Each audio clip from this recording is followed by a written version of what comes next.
Okay. Okay. All right. Yes. Hi, Norman. Let me introduce myself really quick. Yes, my name is Ben Martin. I'm originally from Germany. Now living in the US for about 10 years. I did a Bachelor's of Science degree in Business Computer Science at University of Cologne, and then moved to and then worked in the industry in Germany for a little bit, 3 years. Did a lot of work in software engineering, consulting, software engineering, and so on. Then specialized in mobile development and moved to the United States in 2015, I believe, 14 or 15, I think, yes, to San Francisco to work in Silicon Valley in a startup there. Switched around a couple jobs there, and then ultimately ended up in working at Square for 4 years. Square is the company from Jack Dorsey, the second company from Jack Dorsey. So then that brought us into the pandemic, and everything got locked down, and everybody was started working from home and so on. And and that's when I think, like, originally we went along with all the recommendations, and like I think I ordered masks for $15 or $20 on Amazon in the beginning, until in like June or so, when I think the California governors still didn't want to open up. I was like, interesting. I started doing some research. I went on Twitter, and I see a lot of people and posting this and that, and then looked into the studies, and so since then basically started digging very, very deep into all kinds of COVID related topics. I created a couple of websites. Along the way, I created US mortality, which was my first attempt on like showing like all-cause mortality for the US. And then now this project led into Mortality Watch, which is basically a second version of it, a little bit more sophisticated. I'm always a hands-on engineer, like I like to build things and try things out and look at the actual data, look at the raw data as well. So build Mortality Watch now, where you can look at all the different, we try to integrate all the different mortality data from around the world, from all the different data sources, and standardize them. And I started out using SQL because that's what I used to know from my from the app development and computer engineering. But then now, I think since 2 or 3 years, I'm working with R, which is, I guess, the kind of standard language now in science and statistics. So so the all-cause mortality is the one area I focus, and then of course the I would say the genomics area is where I'm really interested as well. And I actually looked at all the initial studies that found the sequence, and I ran all the tools like MegaHit, for example, the de novo assembler and the aligners and all these tools, and looked at all the reads, and very interesting stuff, and lots of questions. So hopefully we can maybe cover some of them today. Yeah, thanks. Yes. Hi, Ben, and my name is Norman Pieniążek, that's in Polish, or Norman Pieniążek, that's in English pronunciation. I was born in Poland, but I was made in America. That's another story. And, I got a PhD in genetics. I had a very good start for molecular biology. And then after I got my PhD, I worked for 2 years in Germany, in Göttingen, which is a very, let's say, science-filled town and with a big university. And there were two Max Planck Institutes in Göttingen. I worked not in the institute that was up on the hill, but the one that was close to hospitals, and this was Max Planck Institute für experimentelle Medizin, which means Max Planck was a big German foundation, and something like Academy of Sciences, something like that. And this was for experimental medicine, which was interesting because just side by side, was I think it was called Christophorusheim. This was a place for children that were damaged by the use of by the mother's use of thalidomide. It was let's say a drug that was developed to reduce all kind of bad things that happened to women, not necessarily bad, but let's say unpleasant things that happened to women who were pregnant. But this was very poorly researched and caused teratogenics. That means the children were born without limbs or with all kind of problems. So very early, I was let's say programmed against all kind of medicine that was not properly tested. Then this was the time of the start of molecular biology. I was one of the three authors, the lead author on a paper that was the first paper using cloning techniques, so-called genetic engineering at that time in Poland.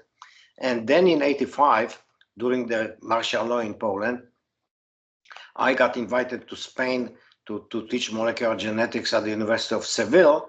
And during that time, police raided my house in Poland because I was very much engaged in anti-communism, let's say, activities. And now I proudly have a decoration, have a medal for being one of the, I think, 10,000 people that were active against the communism in Poland.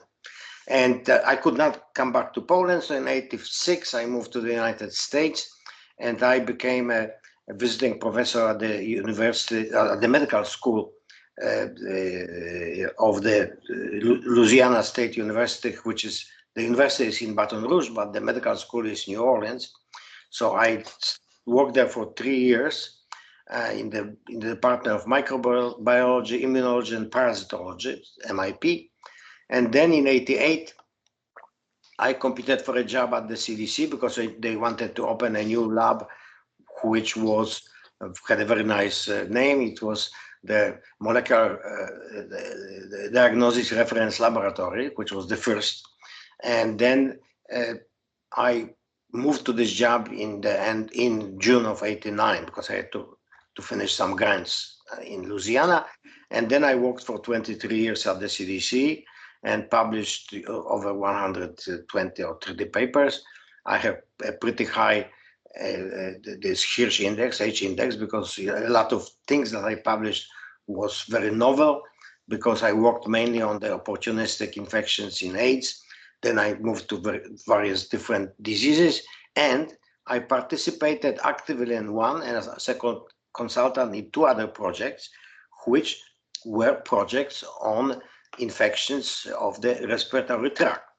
So I was very well prepared for the COVID craziness, because when it started in January of 2020, and when I heard that they are going to use PCR from nasal and from throat swabs, I immediately knew that these are not the proper diagnostic samples, because they test really the quality of the air and not the infection. So I knew very well, because I participated in such projects and we never used such swabs. And from these swabs, we knew that the results that you get have nothing to do with the infection. Unfortunately, the real diagnostic samples were from so-called bronchoalveolar lavage, which is rather difficult to get. This was the way the first paper that was published, the Chinese got from this guy in the hospital in Wuhan. This is not a sample that you can get from a patient. You have to have consent for that. So I was surprised that the Chinese were doing that, but they have a different set of rules. Also, very quickly, I found this whole story of the Diamond Princess cruise ship, because I have friends in Japan. So they were sending me, let's say, newspapers PDFs of newspapers in Japan, in Japanese, but I translated it using Google Translator. So I knew exactly what was happening. And then when suddenly they started to test everybody with PCR, I just laughed, because, I saw guys like Jake Tapper who is a complete idiot from CNN, jumping up and down, blaming on Trump that in Germany they have tents and people are tested. But in the United States, they don't have the tents. Put the tents and start testing people. For what? Respiratory diseases, you don't really know how they are transmitted. There are some very good studies showing that maybe it's a reactivation of the virus. No, nobody knows how these diseases are transmitted. They have to be transmitted, but how, nobody knows. So by March, I knew that this whole story is fake. Then I also knew that masks stop viruses just like a chain link fence stops mosquitoes. So this whole story was, to me, was from the beginning completely crazy. But then when they started talking about RNA-based vaccines, I knew the whole history of those vaccines. I knew that they are very dangerous because they cause, you know, those vaccines. That means the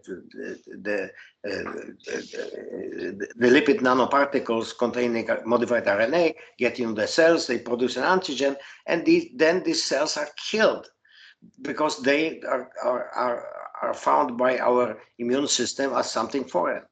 So I knew everything about that. I was vaccinated. Fortunately, I retired from the CDC in 2013. So 7 years before the pandemic, and I could, you know, post. I didn't post on Twitter at the beginning because although I had an account from 2009, I didn't think it's necessary. So I was publishing all kind of stuff on Facebook, and then I ran into 8 one-month bans on Facebook. But they once they apologized to me and reposted my post that was taken off. So I had all kind of, you know, funny things with going with Facebook. But then in 2022, I was told that a professor in Poland who should know better started to attack me. So I went on Twitter, and it ended in this way that he banned me. I never banned anyone on Twitter. I do not read posts or I mute people, but I never ban anyone because I simply, you know, if somebody disagrees with me, it's okay. You know, I have no problem with people that badmouth me or disagree with me. That's absolutely up to them. So this is my background. You grew a thick fur already, I guess. Yeah, I occasionally I block people, but yeah, I actually I like that approach. I talked to Michael Levitt, and he has the same approach.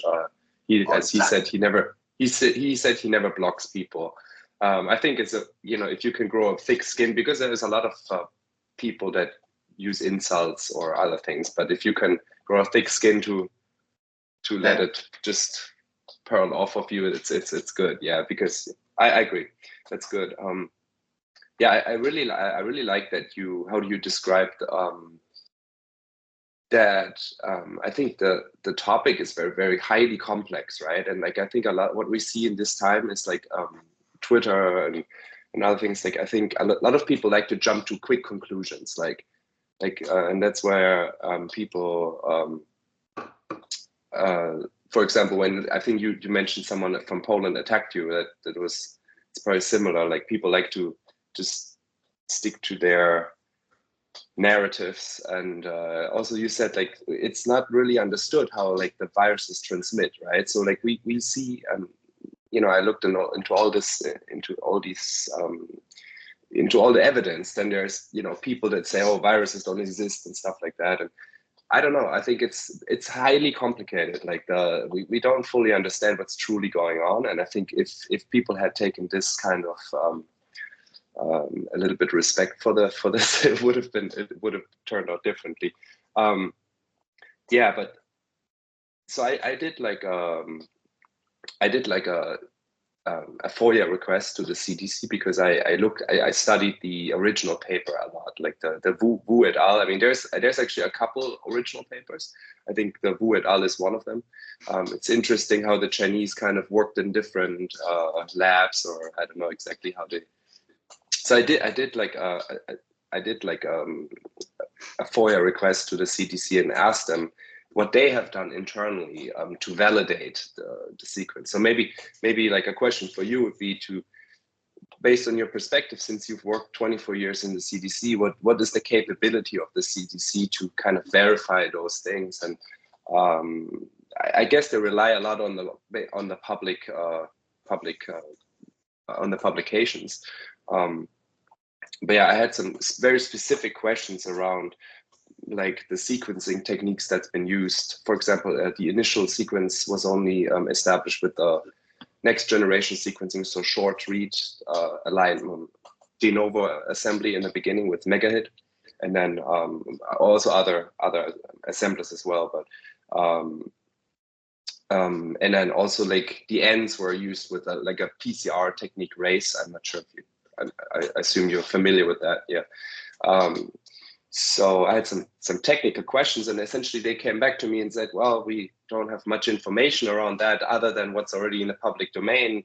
And I also asked them if they had specifically like found like one read, for example, that like one read from the start to the end that they have found.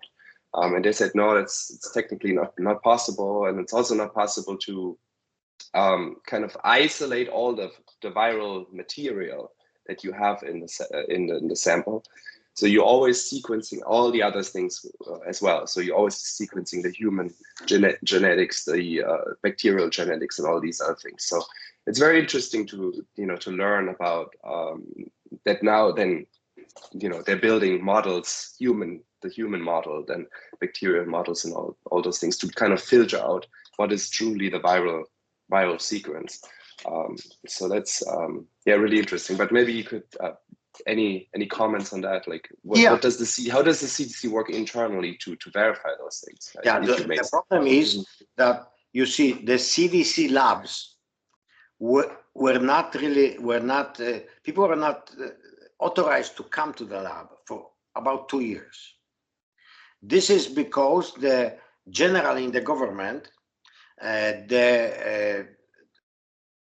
especially even the Trump administration couldn't really touch the problems with federal workers. As you know, from a recent publication of Trump people, that only 6% of the federal workforce shows up at work now.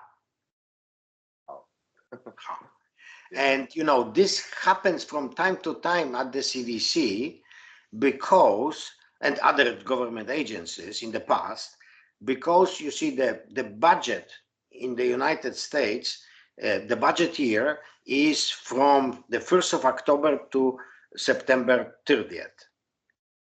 So now in October, if there is no new, let's say, agreement between the executive branch and the Congress, there is no money. So several times we were laid off in this way that we were furloughed. It's called furlough. That means you stay at home, get no money, but when the money will appear, they will pay you back for everything. We are paid every 2 weeks.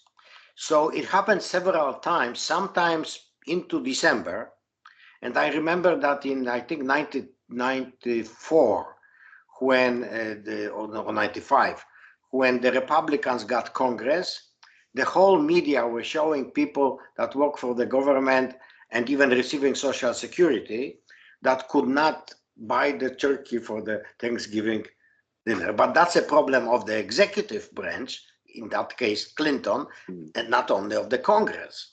They have have the government shutdowns, right? Is that government shutdowns? The government shutdown. So then all the workers will still have the contract or like their employment, but they have to stay at home. And then whenever the government reopens, they will. Yes, then they get the money to come back. Yeah. Did we? I don't remember, but did we have one in 2020 or 21? I think so, right? There were some. I don't. Or maybe remember. not. I don't know. Yeah. But this was not the case. The case was that it's a bad pandemic, and for the health of the workers, like they closed the schools. Let's say only some people would come to work. Anyway, my friend, my very good friend and coworker, worked until, let's say, late 2022, and he had enough of that. He was just barely retirement age, 62, And he decided to retire because he couldn't stand that. Because even some very important things that CDC were doing were, closed because he could not come to the lab. Okay, so this is one thing, that CDC was closed, but CDC has the best laboratories in the world for everything. And CDC, I would say, now there is like, I think, 20,000 people working at the CDC. When I was hired, it was not quite 3,000. So the CDC grew in bureaucracy, not in the lab capacity, but in the bureaucracy, all kind of layers. So I think 90% of the CDC now can be just laid off without any problems. They have huge part for this migrant help, which is stupid, Don't get migrants. You won't need to spend millions or billions on migrant help. But they wanted the migrants to make them Democrats and then vote for the Democrats. This was the whole idea behind that. But the labs, probably 800 people, are the best in the world. I collaborated in projects that involve all kinds of CDC labs, and they were really, really very good. And my wife also worked at the CDC in HIV/AIDS, and those labs were absolutely fantastic. So the CDC, of course, has all the tools for sequencing, and they also have, this modern, things, modern sequencing techniques that you can sequence, directly very long sequences. So not just Illumina type multiple reads on small sequences, which I used. Let's say I did some genomics too, mainly for nematodes. But the thing is that CDC, from the beginning, a very good lady was going to be Trump's the director of the CDC. The media at once killed her, telling that she has conflict of interest, which was not true. She worked for the state of Georgia for many years as the head of Georgia public health labs. She was really very, very good, but the media had to kill her, and then they got this good for nothing Redfield, who was, very, very bad. And he was the head when CDC was closed, and then he was replaced by Walensky and later by Cohen. So, those people work from home that were publishing all this stuff, in the media or giving interviews, but the labs working from home, this doesn't work. So CDC from the beginning had one problem. I don't know if you follow that. There are two ways you can classify how bad the viruses are. And one is infection fatality rate, IFR, and the other is case fatality rate. This does not apply to infections of the respiratory tract. Does not, because how are you going to define a case? Because the cases are so similar, right, to other disease, like yes, there are 200 causes, infections, or other viruses. 200 different viruses, or maybe 1,200. Some scientists say 1,200. The effects are the same. So infection, fatality, you don't know which virus caused that, or bacterial. So if you this garbage in, garbage out, you put garbage in and you get garbage out. And so there is one thing which I knew from the beginning. You have to, I don't know if you understand that infections of the lungs, we breathe in every day billions of viruses, billions of bacteria, billions of allergens, all kinds of pollens, dust, just comes in. But this is not the same as the rest of the body. The rest of the body, you have skin. If something passes through your skin and you get an infection, your immunity, your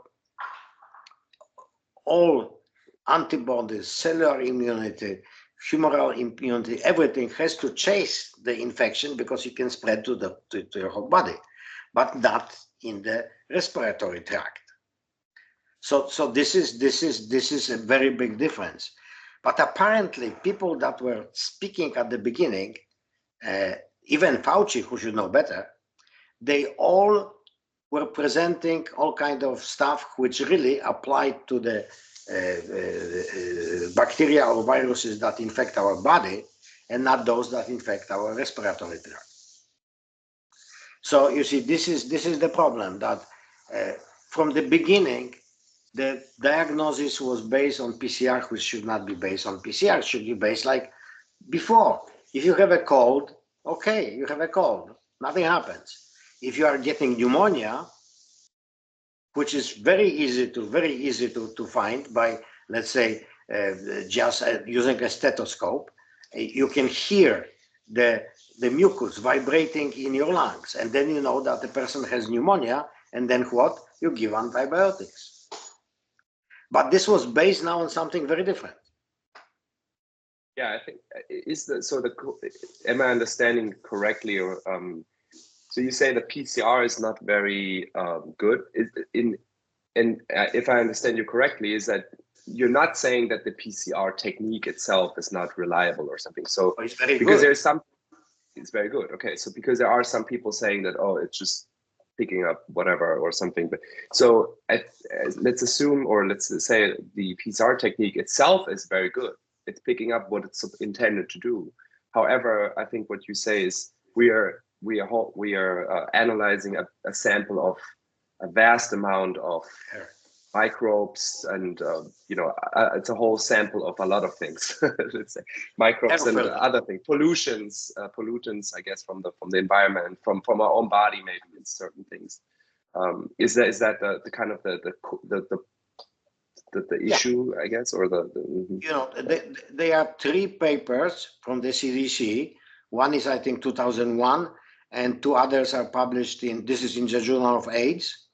That the project I participated in was POIS. CDC and the United States like all kind of acronyms. So this was a pulmonary opportunistic infection study. Okay, so opportunistic infections, that means people with HIV/AIDS. Huh? We were interested, and this lasted like for 3 years or 4 years, to check what kind of infections, respiratory infections, people with HIV, infected with HIV, get. The other 2 projects, published in 2015, actually this was one project, but then the data were separated and published for people, adults, and for children. So the same project, and this was a study called EPIC. CDC likes stuff like that, the EPIC studies, and this was etiology. That means what kind of cause was etiology of pulmonary infections in communities, EPIC. And this is an excellent study also from the point of diagnostics. In both papers, it said exactly what I told you. Don't do PCR on swabs. But what would be the alternative then, or what would you suggest? What would you suggest to do? Yeah, diagnosis was based on these were people who were involved in a study. Okay, so these were not patients that, let's say, were sent, could not fly until they have a test. Okay, so these were people that were diagnosed with pneumonia. Okay, in hospitals. Clinically, with X-ray. So this was in Chicago, hospitals in Chicago and Nashville, Tennessee. Now, these people, of course, consented, and the BAL was taken from them, because that's a complicated diagnostic procedure. You have to put a catheter all the way down to the lungs, and then do a wash, and then concentrate what was taken out, and then you can do all kind of, you can do cell culture, you can do whatever you want. And the most important, people should know that. Take home message, is that 62% of pneumonias, no etiology could be found. Okay. That means no cause 60%. or like no. There was no identifiable cause. Identifiable cause. Yeah, Yes. because the cause probably was, but you could not identify. And this was all over the news. So why suddenly pulmonologists didn't say, okay, you do a PCR, 100% people have COVID? Come on, This was, for me, it was so stupid that people were taken for a ride. Very few people who were pulmonologists, zero, spoke against that. A lot of people you and other people from Panda, for instance, thought that there is something fishy going around, but they didn't know they had just intuition. They didn't know the literature, but I knew the literature because I was working on that. Yeah. So that brings us to the point where like you could ask. So there is a large amount of people that get. So we observe the clinical pneumonia every year, right? So people get that, especially in the winter. It's the common respiratory disease. So then if you look for the cause, if we look for and the cause typically are identified by sequencing or by culturing or something like, right? By so culture, by testing, testing, serology. Yep.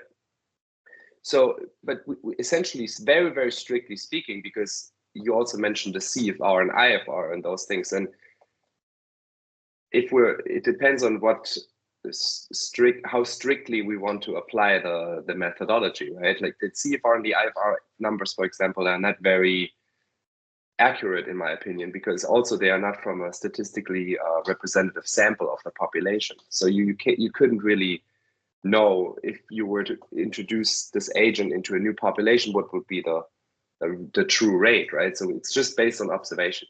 So the same is for the cause itself, right? So we're using our tools that we have, PCR and sequencing and testing, to find certain patterns or certain sequences. Is that right? Like, and we attribute these to the viruses or the bacteria, but does this really establish the cause, and also does it establish the novelty of it? Like, could it be that there's certain organisms just emerging out of, or at least sequences even, like we could talk about that as well, but the distinguishing between the sequence and an actual organism, I would say, because that's another exciting topic, but but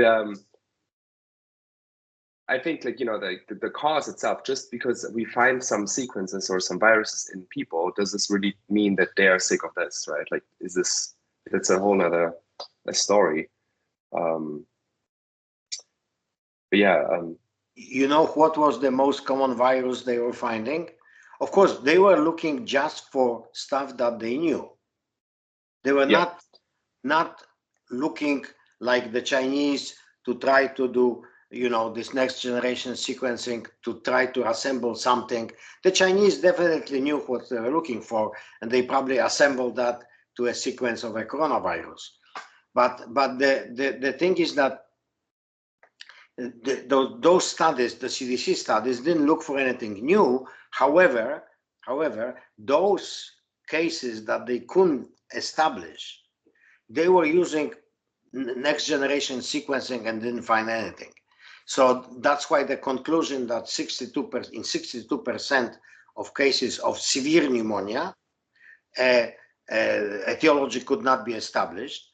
So this is very important to know, because suddenly in 2020, a technique that was never used on a large scale was employed, and everybody agreed, test like this.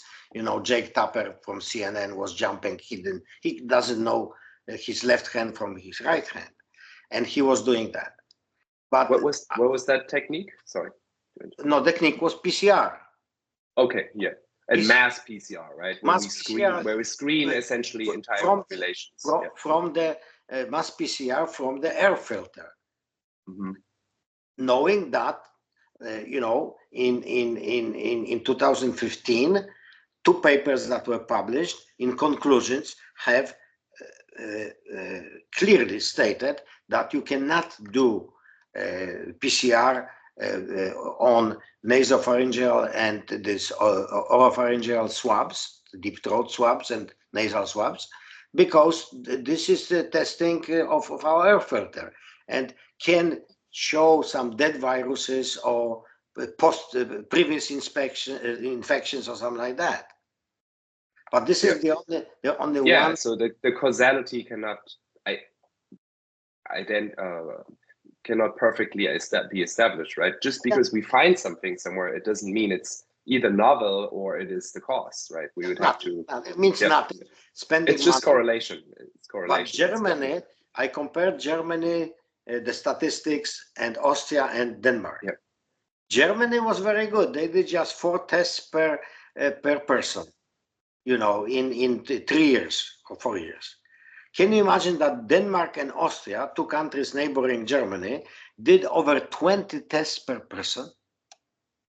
I think people in charge were getting bribes from the company selling the tests. You cannot imagine such stupidity.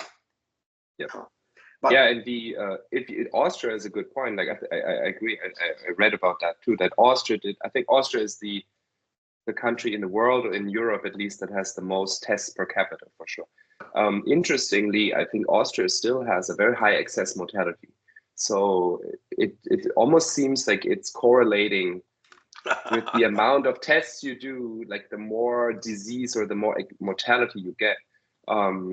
Of course, people will say, well, it's because of COVID, it's because of the virus, but I think it could also be a lot because I think what we generally underestimate, in my experience now of looking into these health topics for 2, 3, 4 years now, I think the human mind, the psychology of it, I think it's vastly underestimated. And I think if we mass test the population, that also signals a huge that gives a huge signal to people that something is wrong, you know. So like this negative effect on people, I think, has a big benefit, effect on people. Yeah, it's worse than you think. I believe, you know, Jessica Hockett and the English guys or British guys, that if you had a positive test for COVID, it's a high probability that you would be killed by doctors. Yep. Oh yeah, for sure. What happens? They put you in a tent, then people in space suits serve you, no contacts with family, and then they give you remdesivir. Remdesivir in a proper dose will kill you in 2 days. Yep. Which is interesting that they claim that Trump got remdesivir and survived, but probably they gave him a lower dose and not a higher dose. But you see, Ben, there is still one thing which people absolutely forgot in early 2020. It's the Diamond Princess cruise ship. I don't know if you have seen on YouTube the videos by Kentaro Iwata. Oh, you can still find it. Kentaro with a K, Iwata with a W. This is a must. Kentaro Iwata is very well known by my friends who live in Japan as an absolutely top microbiologist and epidemiologist. He's a professor at one of the universities, I forgot at which. He was so important in Japan that he convinced the Ministry of Health, who ran this quarantine on Diamond Princess, to allow him to get on board. Okay, after it was already found. Okay. When it was in Yokohama, because the ship went to Taiwan and was recalled to Yokohama. He was there at the beginning of the epidemics, the quarantine. And he was there, and immediately when he came home, he recorded a dramatic video on YouTube.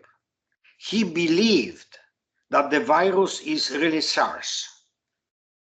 That means, you know, the severe acute respiratory syndrome, which you can die. He didn't know much about pulmonary infections because he didn't really mention some things that if he would have mild, let's say, background in those infections, he would know let's say, what to say. But he recorded a video. Remember, a Japanese who respects authority. Yeah, they have this, this kind of, let's say, codex, code of honor. And he said that what the Minister of Health is doing, all people are going to die on board. Because they are crowded more than people in Hong Kong. They are moving from room to room. So there is no quarantine. They will all die. Mm-hmm. And what happened? 6 people died during a month. On a cruise ship in a month, over 20 people died normally. Because in 2 weeks, about 12 to 14 died. Because they are older people, sick, As you know, and I guess they also took them off board, I guess, into the hospitals, and then who knows what. I don't want to. I assume that they would treat them to their best knowledge, but it's still not a representative sample. Like in a way that we would know. Okay, this is in normal times. This would have happened, for example. Yeah, but do you remember? I think. Mm-hmm. Do you remember what happened to the Americans? On the ship on board were Americans. Mm-hmm, mm-hmm. Trump was pushed to send planes to evacuate them to a military base in California. But those people had enough of that, and they demanded that they will be released. Okay? Did anyone get sick? Did anyone infect somebody else? No. Yeah, I know. I remember I did some research like 2 years ago into that, and I think the interesting thing was, remembering from the top of my head now, that I believe only about 30% of the ship tested positive, over the whole time. So 70% of people, I believe, did not even test positive. Of those 30% of people, I think it was only about 10 or 15% who actually got sick, which is well within the range of like a normal sort of like seasonal. I think it was close to 10% actually. So 90% of people didn't actually get sick, and 70% of people didn't actually test positive. So that's interesting. Although they were all mixed on the ship, all very close to each other. So I think it goes back to what you were saying before, that the 61% or 60% on unknown etiology, right? I think we just simply don't have the true understanding of what's going on. Like the whole to assume that a whole population would get infected with this novel sequence, with this novel virus, is just completely. It's very extreme. Let's say like that. No, it's just extreme, stupid. I think. Yeah. Just stupid. Yeah.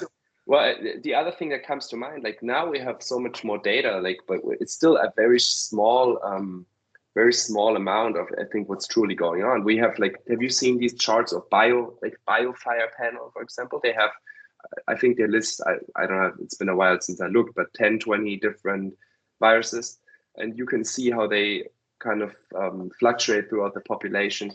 Wastewater sequencing is another thing where you can see, now that we have 3 to 4 years of wastewater sequencing, we can see SARS-2 going up, going down, going up, going down. I think the correlation by now is very low to the actual excess mortality. So we do see these sequences, these viruses going around, but sometimes only they seem to cause these problems in very limited amounts, I guess. So yeah, that's definitely very interesting. Unless you had something else, one thing I wanted to touch on, I saw some tweets about from you about the alternative treatments and all these things, right? So I understand that you also say that the alternative treatments are basically very limited, right? Could you walk us through that maybe? Yeah. Like ivermectin, for example. Do you think ivermectin is a good thing? It works, or is that something? No, you see, it's very difficult to discuss ivermectin or hydroxychloroquine. That's very difficult because there are really no good studies. And then the only thing you may remember is that in May of 2020, 2 papers appeared with the same more or less people, one in the Lancet, the other in New England Journal of Medicine, claiming that hydroxychloroquine is bad for your heart. And this is, I worked with hydroxychloroquine and with mutations that confer resistance to hydroxychloroquine in malaria parasites, and I even published papers on that. So I knew a lot about hydroxychloroquine, and I know that billions of people took hydroxychloroquine. Nobody ever claimed that hydroxychloroquine is bad for your heart. Then another thing, ivermectin. I worked with parasitologists for quite a long time, and ivermectin was a wonderful drug for river blindness in Africa, or for Chagas or other diseases, parasitic diseases. And nobody ever claimed that that's a horse deworming, you are not a horse, if you remember FDA. So I knew those hoaxes from the beginning. So this is something that, I think Pfizer wanted to Pfizer probably not only financed those studies or gave them some bribes, but Pfizer had to bribe the editors and reviewers of New England Journal of Medicine and in the Lancet. Nobody's interested in checking the bank accounts of the reviewers and the editors of these two journals. These papers should be just rejected out of hand, because they completely go against the accumulated knowledge. So it's sort of like part of their strategy to kind of exactly go against alternative solutions possible to place their only solution that they want to in the best light. Right? Yeah. Do you think the whole, like with your experience at CDC, and so did you ever experience, like, is that something, do you think it's corruption, or is it sort of more corruption maybe on a different level, where it's like maybe more dogma, where people are like, okay, believe, okay, this is the new thing, the new technology, the new trend we have to now focus on. That's probably more my experience, although I don't know if there's any true corruption going on, but I believe it's sort of the new trend, right? Like when you look at that, did you watch that video of the Milken Institute of Fauci? I think that's kind of where you can get the sense of what they're truly trying to achieve. And if benefit of the doubt for Fauci and other people, I think it's a noble cause, right? They're trying to improve people's lives, possibly. But I don't know. What's your thought on that? I and my wife, we met Fauci in 1986 because we worked on AIDS.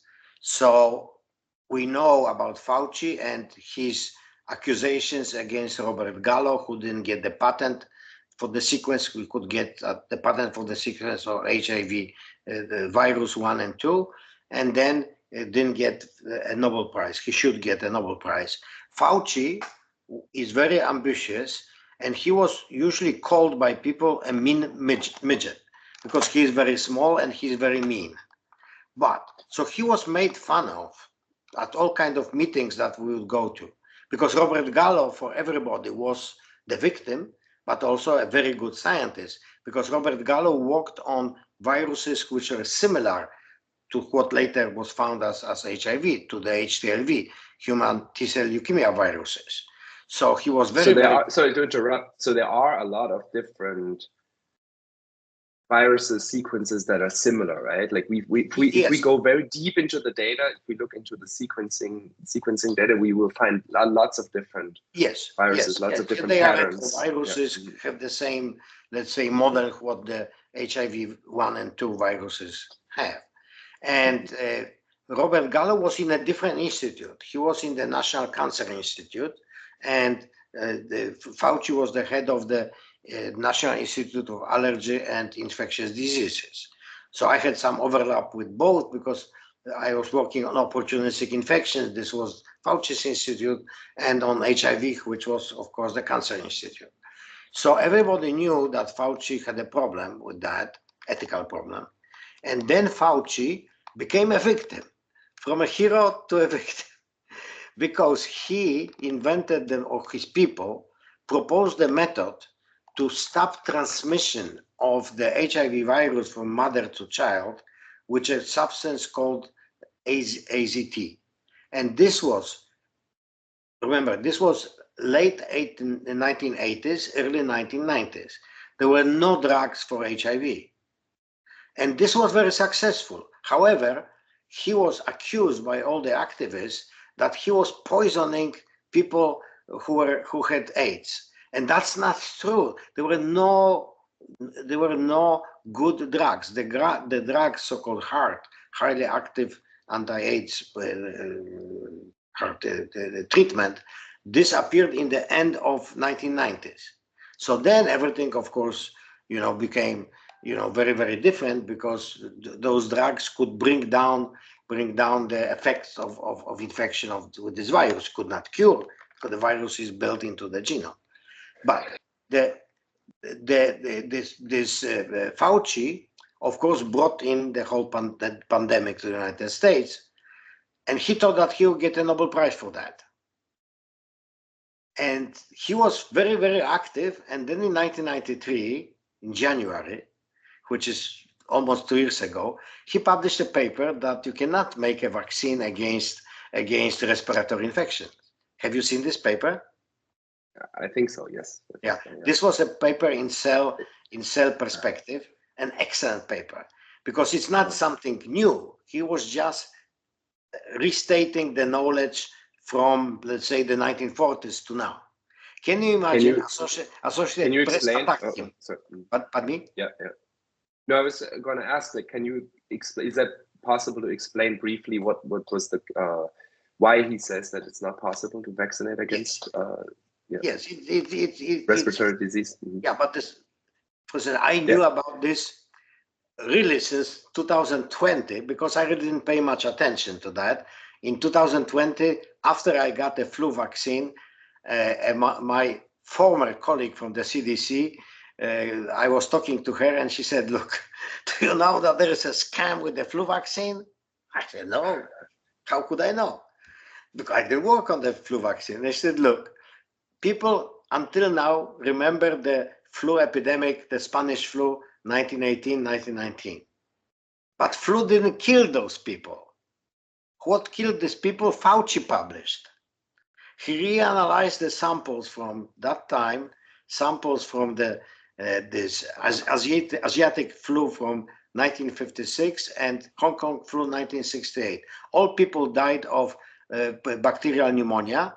And conclusions of Fauci paper from 2008 is that for the next viral pandemics, don't prepare vaccines, prepare stockpile antibiotics.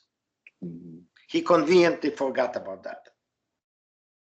So we're seeing a lot of pneumonias, right? Be them to be a cause. And what do you think is the cause of these pneumonias?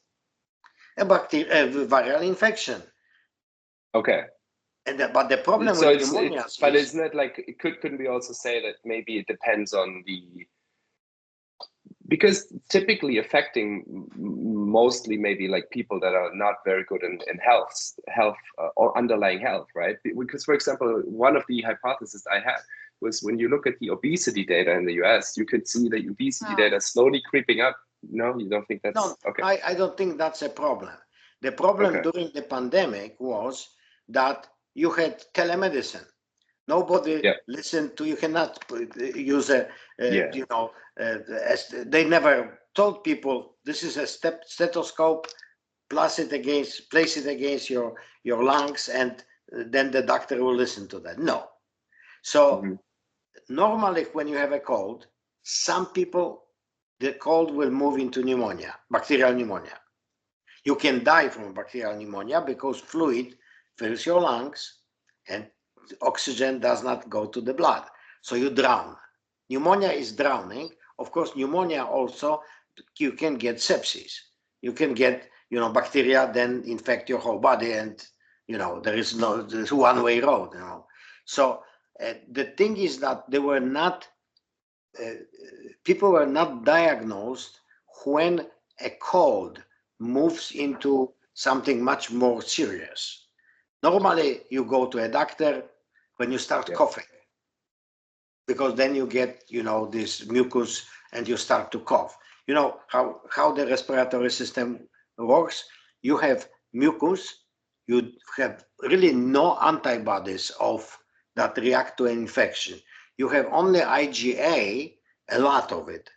But how it works, nobody really knows. These antibodies do not change according to some infection. Okay, they are basically the same. Very interesting. If you get a vaccine, this friend of mine explained to me, you get IgG, IgM in your blood, but they will never go to the lungs. After the exposure to the antigen, right, in the vaccine, your body builds or produces these antibodies. But these viruses do not cause viremia, so they never show up in the blood. So what if you have the antibodies? Yeah. No, that's the whole other discussion with like the antibodies not in the saliva, right, or in the upper part. No, I don't know what they do not proper term is, but yeah. You have IgA, but the main thing is mucus, because that's an air filter, which works in this way. You have mucus and the ciliated epithelium. So if something gets stuck to the mucus, then the ciliated epithelium moves it from your sinuses, everything, to your throat. If it gets to the lung, same thing, mucus, but now it's pushed up to the throat and you swallow that. So this is how the respiratory tract cleans itself. If not, after living for 5 or 6 years, your lungs will be full completely with dirt and other stuff. So that's probably why the flu vaccines, like all the vaccines against respiratory viruses, don't really seem to work well, huh? Because they don't. No, they do not work at all. They do not work. Okay. Yeah. And Fauci explained. Yeah, I mean, I found the same from the statistics on if you look at the flu coverage, the vaccine coverage in the US, and honestly, I mean, the CDC must know this. I mean, if you look at their own data, you can see that the coverage slowly goes up, and the flu deaths actually go up in the same amount. And it's probably not even that it's caused by that. It's probably just sort of like an awareness or something like that. That just but it's not really flu. It's not really flu. Is influenza-like illnesses. This is what CDC had always in their statistics. Yeah? And COVID, so-called COVID, is also an influenza-like illness, or common cold virus. If you look at the Diamond Princess, if you look at Diamond Princess, it's a run-of-the-mill common cold virus. So So I think I have to finish now. I have to finish now. And now we have, Christmas and New Year. So if you want another, we can meet in about 3 weeks. Okay, sounds good. Yeah, I had some more questions now. Moving to the more the vaccines, and I saw some discussions on Twitter with you and Kevin McKernan. So that's why I originally messaged you. So because now we can talk about that, and that would be great. We can follow up again in maybe a couple of weeks. So you can. I upload this video to Rumble and upload this video to X, Twitter, and then you can link it. You can link it to whatever you have, channels or on X to your profile, because this is